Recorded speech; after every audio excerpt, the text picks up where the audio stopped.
Why are egg cartons so good for your composter? Now I'm talking about cardboard egg cartons, not plastic, but cardboard egg cartons, why they're so great for your compost is because they have carbon in them, and you need a carbon-based compost.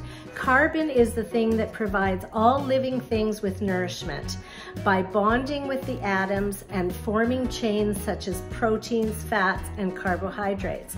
That in turn provides other living things with nourishment.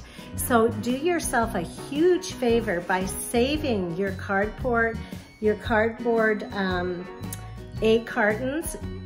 Just put them in a cupboard somewhere, and every time you put greens, which is your vegetables, fruits, and whatever extras you have from the kitchen, every time you put those in your kitchen composter, just take an egg carton, break it up, and put it in there as well.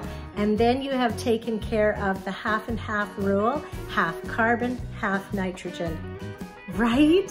So I would love you to subscribe to my YouTube channel, and you have a great day.